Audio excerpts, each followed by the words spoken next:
For decades, the economic partnership between the United States and Canada has been a model of stability and mutual benefit, built on trust, shared values, and a deeply intertwined history. But now, that partnership stands on the edge of a precipice as a sudden crisis threatens to unravel years of cooperation. In July 2025, the Trump administration stunned the world by imposing a sweeping 35% tariff on most Canadian imports. The move sent shockwaves through the global economy, upending supply chains and signaling a dramatic, unexpected shift in U.S. trade policy. Businesses on both sides of the border were left scrambling to adapt overnight. The administration justified the tariffs by citing national security concerns and what it called unfair Canadian trade practices. However, many analysts and political observers saw the move as a hardline negotiating tactic, designed to force Canada into making major concessions at the bargaining table. The decision sparked protests, heated debates, and widespread uncertainty. Tensions escalated further in October, when Ontario aired a provocative U.S. television ad. Using Ronald Reagan's iconic words, the ad criticized the new tariffs, framing them as a betrayal of the long-standing principles of free trade and friendship between the two nations. The message resonated with many Americans and Canadians alike, fueling public outrage. President Trump took the ad as a personal insult, publicly accusing Canada of attempting to sway a critical Supreme Court case on his authority to impose tariffs. Ottawa firmly denied any such interference, but the accusation only deepened the rift between the two governments. The fallout was especially jarring because it came just weeks after a seemingly positive White House meeting between President Trump and Canadian Prime Minister Mark Carney. At that meeting, both leaders had expressed optimism about resolving their differences and strengthening the partnership. The abrupt shift from friendly, hopeful talks to a total diplomatic breakdown left officials in both countries scrambling to contain the damage. Behind closed doors, urgent meetings and late-night phone calls became the new normal. In reality, tensions had been simmering for months. Earlier disputes over electricity surcharges, cross-border energy deals, and retaliatory tariffs had already strained the relationship, setting the stage for the current crisis. In response to the U.S. tariffs, Canada quickly announced its own set of retaliatory measures targeting key American industries and products. While Prime Minister Carney made some concessions in an effort to de-escalate the situation, the cycle of tit-for-tat measures had already set a confrontational tone, making compromise increasingly difficult. The roots of this conflict run much deeper than a single television ad or a single policy decision. This was a clash years in the making, fueled by unresolved disputes, shifting political winds, and growing economic anxieties on both sides of the border.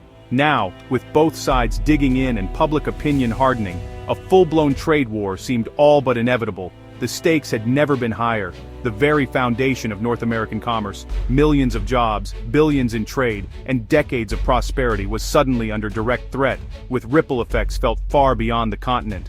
As the world watched with growing concern, the U.S.-Canada relationship reached its breaking point, leaving the future of one of the world's most important alliances hanging in the balance. The trade dispute is shaped by the starkly different styles of President Trump and Prime Minister Carney. Their personalities set the tone for the entire negotiation, with each leader embodying a unique approach to international conflict. The world is watching as these two figures navigate a high-stakes standoff that could reshape the relationship between their countries. Trump has chosen public confrontation, using social media to end negotiations and frame the dispute as a matter of national pride. His tweets and speeches are designed to rally his base, making the trade conflict a symbol of American strength and resolve. For Trump, every message is a calculated move in a larger game of public perception. He sees Carney's calm diplomacy as manipulation and an insult, interpreting the Canadian leader's measured tone as a challenge to his authority. Trump's frustration grows as Carney refuses to be provoked, fueling a cycle of escalating rhetoric from the White House. Carney, under pressure at home, has avoided inflammatory rhetoric, focusing on rules-based order and behind-the-scenes diplomacy. He works tirelessly with his advisors, seeking consensus and building alliances, determined to protect Canada's interests without resorting to public outbursts. In May, when Trump joked about Canada becoming the 51st state, Carney replied, "Canada is not for sale," drawing a firm line without escalating. His response was widely praised at home, reinforcing his image as a steady hand in turbulent times. Trump interprets Carney's restraint as weakness, deepening his resolve to apply pressure. He believes that only by pushing harder can he force concessions, while Carney's calm is seen as a refusal to engage on Trump's terms. For Trump, this is a test of strength. For Carney, it's about stability. Each leader is playing to their own audience, hoping their strategy will ultimately prevail. Their opposing approaches have created a diplomatic standoff with no easy exit. The world's media is camped outside, waiting for any sign of breakthrough, but both sides remain entrenched. The personal and political drama continues to fuel the crisis, leaving the future of US-Canada relations hanging in the balance as tensions simmer on the world stage. Beyond the headlines, the trade war is hurting workers in ways that often go unseen. Small businesses and their employees on both sides of the border are feeling the pressure, facing uncertainty about their futures. Tariffs have disrupted supply chains, making it more expensive and complicated to produce cars, construction materials, and countless other goods. Factories that once ran smoothly now face delays and shortages, putting jobs at risk. Small businesses face impossible choices: raise prices and risk losing customers, lay off loyal staff, or close their doors for good. For many, these are not just numbers on a balance sheet, but real people and families affected. Canada's steel, aluminum, and auto sectors are hit especially hard. Stellantis even moved a production line from Ontario to Illinois, costing hundreds of jobs and shaking entire communities. American businesses that rely on Canadian materials are also struggling, now forced to pay higher prices for lumber and steel, which eats into their profits and threatens their survival. The pain is widespread, reaching beyond factories to tourism, hospitality, and local economies that depend on cross-border trade.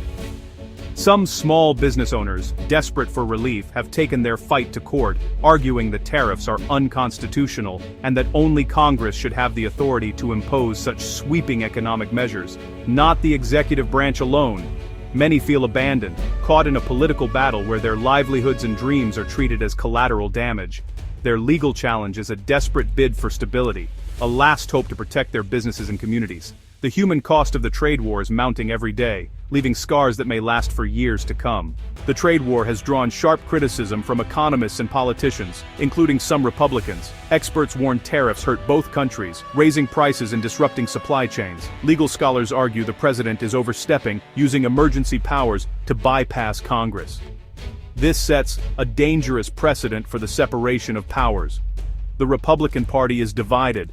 Populists back Trump, but pro-business moderates worry about economic damage and political backlash. Many are afraid to oppose Trump publicly. Critics like Steve Schmidt call the administration's approach reckless, arguing that chaos is being mistaken for strength. The rift within the GOP and among conservatives is deepening as the economic fallout grows. With no political solution in sight, small businesses and trade groups sued the Trump administration, claiming the tariffs overstepped presidential authority. A federal court sided with the businesses, ruling the president's actions unconstitutional and an abuse of emergency powers. The administration appealed, arguing the president has broad authority to protect national security. The case is now headed to the Supreme Court, raising the stakes for executive power. Trump has called it the most important case ever, underscoring what's at risk. A ruling against him could invalidate the tariffs and limit presidential power in future trade disputes. A win would expand executive authority. The outcome will shape the balance of power in the US for years to come. The trade war's effects are felt in everyday life, not just in boardrooms. Tariffs have thrown cross-border supply chains into chaos, raising costs at every step. Prices for cars, groceries, and homes are rising as companies pass on higher costs to consumers. Canada is the US's largest export market and a key energy supplier. Hurting Canada hurts the US too. When Canadians spend less, American businesses suffer. The uncertainty is chilling investment and hiring, as companies pause plans amid the standoff. Businesses need predictability, but the trade war has created maximum uncertainty. With negotiations stalled and a Supreme Court case looming, companies and families are left waiting. The economic ripple effects are only growing. The trade dispute is fueling political turmoil in both countries. In Canada, Carney faces pressure to stand up to Trump, but also criticism for not being tough enough. Any concession is seen as weakness, but escalation could worsen the economic pain. In the US, the Republican Party is split.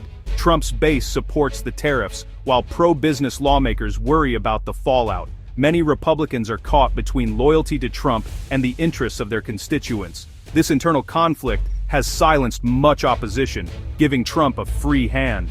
The trade war is now a test of the president's dominance over his party, even as key voters are hurt. Political divisions are deepening, complicating any resolution.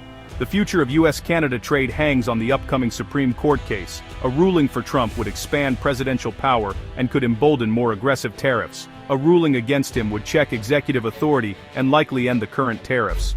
Either outcome will have far-reaching consequences for North American trade. The 2026 review of the U.S.-Mexico-Canada agreement looms, with Trump hinting at renegotiation or withdrawal. The trade war will be a major election issue in both countries, with opposition parties blaming incumbents for economic pain. The political fallout could reshape governments and policies, but healing the divisions will take time.